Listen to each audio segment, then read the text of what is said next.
انسان بیمار ہو جاتا ہے تو اس بیماری کے لیے پیارے نبی صلی اللہ علیہ وسلم کی احادیث میں ہمارے لیے نور کا مینار چمکتا ہوا نظر آ رہا ہے۔ اللہ کے نبی صلی اللہ علیہ وسلم نے ہمیں وہ دعائیں سکھائیں جن دعاؤں کے پڑھنے سے اللہ ان بیماریوں کو دور فرما دیتا ہے۔ تو اسباب مختلف ہیں علاج کے، جس میں آپ دوائیں بھی استعمال کر سکتے ہیں، لیکن مومن کو چاہیے کہ جب بھی اسے تکلیف آئے وہ سب سے پہلے رقیہ شرعیہ، جسے ہماری زبان میں دم جھاڑ کہتے ہیں، وہ دم کی طرف آئے، وہ اللہ کے کلام کی آیات کو پڑھے، وہ رسول اللہ صلی اللہ علیہ وسلم کی سکھائی ہوئی احادیث کو پڑھے اور یہاں سے شفا طلب کرے، اللہ سے ان کے ذریعے اللہ سے شفا مانگے۔ دوائیوں کا استعمال بھی جائز ہے، لیکن مومن کا سب سے پہلا شفا کے لیے اس راستے کی طرف آنا چاہیے مومن کو جو رسول اللہ صلی اللہ علیہ وسلم نے سکھایا۔ آئیے اس مسئلے پر پیارے نبی صلی اللہ علیہ وسلم کی چند احادیث سنتے ہیں۔ صحیح بخاری حدیث نمبر 5746، سیدہ عائشہ صدیقہ رضی اللہ تعالی عنہ بیان کرتی ہیں، جب کسی انسان کو اپنے جسم میں تکلیف ہوتی یا اسے پھوڑا نکلتا یا زخم لگتا تو نبی کریم صلی اللہ علیہ وسلم اپنی شہادت کی انگلی کو زمین پہ رکھتے اور پھر اسے اٹھاتے اور یہ دعا پڑھتے، بسم اللہ تربت ارضنا بریقت بعضنا لیشفى به سقیمنا باذن ربنا۔ اللہ کے نام سے ہمارے زمین کی مٹی اور ہمارے بعض کا لعاب دہن، یہ ہمارے رب کے حکم سے ہمارے بیماروں کے لیے شفا ہے۔ کسی کے جسم پہ دانہ نکلا ہے، پھوڑا نکلا ہے، کوئی تکلیف ہے، کوئی خارش ہے، تو اپنی شہادت کی انگلی اٹھائیں اور اسے زمین پہ لگائیں، پھر یہ دعا پڑھیں، اس انگلی پہ نفث کریں، تھوک کے ہلکے سے ذرات ملائیں اور پھر اس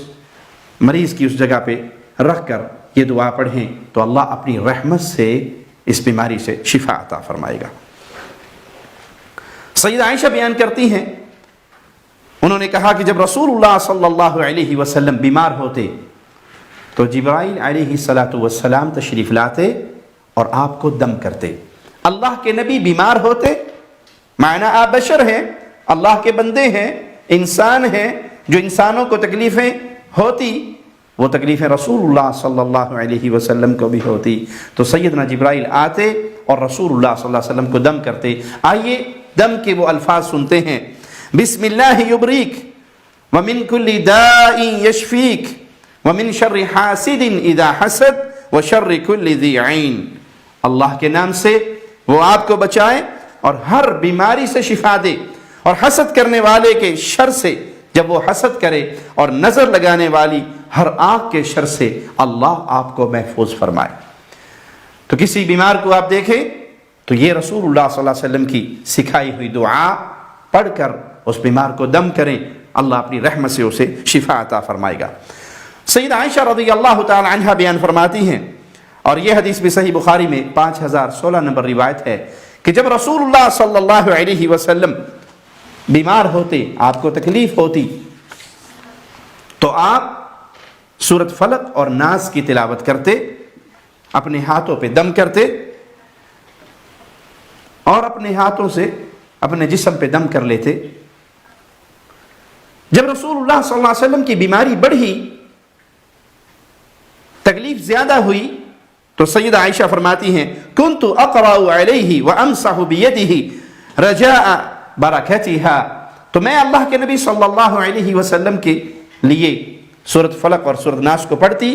آپ کے ہاتھوں پر دم کرتی اور آپ کے ہاتھ آپ کے جسم مبارک پر پھیرتی۔ قرآن حکیم کی آیات پڑھی 11 آیتیں،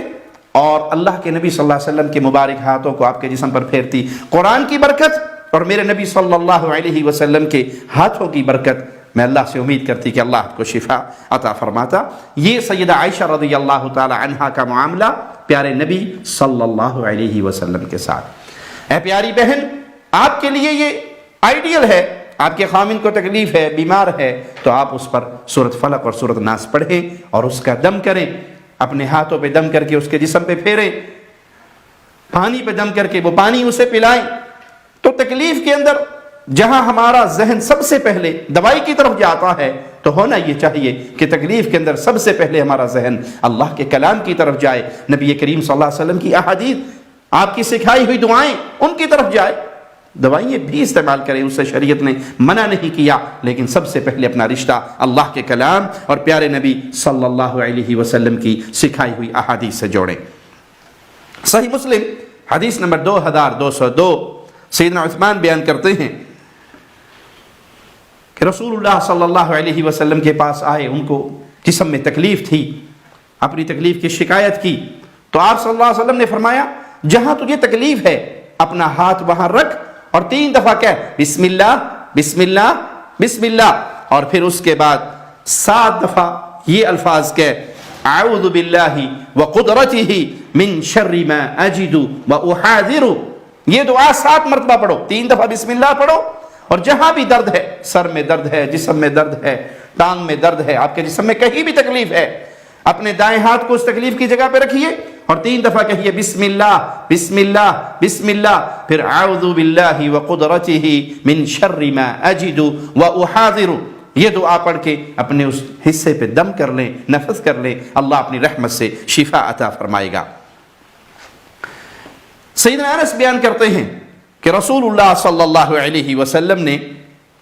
رقیے کی اجازت دی، یعنی 3 چیزیں ایسی بیان کی جس میں رقیہ انتہائی مفید ہے۔ رخص رسول اللہ صلی اللہ علیہ وسلم فی الرقیۃ من العین والحمى والنملہ۔ پیارے نبی صلی اللہ علیہ وسلم نے رخصت دی کہ آپ دم کریں، کس وقت؟ جب آپ کو نظر لگی ہو، کسی کو نظر لگی ہو تو قرآن حکیم کی آیات سے، پیارے نبی صلی اللہ علیہ وسلم کی سکھائی ہوئی دعاؤں سے دم کریں۔ آپ کو زہریلے جانور نے کاٹ لیا ہے تب بھی دم کریں، آپ کو بخار ہے تب بھی دم کریں۔ اس کا یہ معنی نہیں کہ ان 3 حالتوں کے علاوہ پھر کسی اور مسئلے پہ دم نہ کریں، نہیں، کسی بھی بیماری میں قرآن حکیم کو اللہ نے شفا بنا کر نازل کیا ہے۔ پیارے نبی صلی اللہ علیہ وسلم کی سکھائی ہوئی دعائیں ہمارے لیے باعث شفا ہیں، ان کو پڑھیں، دم کریں۔ لیکن یہ 3 حالتیں ایسی ہیں کہ اس میں رقیہ شرعیہ سے اللہ بہت جلدی بندوں کو شفا عطا فرماتا ہے۔ اللہ سے دعا ہے اللہ مسلمانوں کو اپنی رحمت میں رکھے، ان کی بیماریوں کو اپنی رحمت سے شفا میں بدل دے، اور بیماروں کی بیماریاں ان کے گناہوں کا کفارہ بنا دے، درجات کی بلندی کا ذریعہ بنا دے۔ اقول قولی ھذا واستغفر اللہ لی ولکم ولسائر المسلمین۔ سن ہمارے مولا، سن ہمارے داتا، ہم فقیر تیرے، تو ہے شہنشاہ۔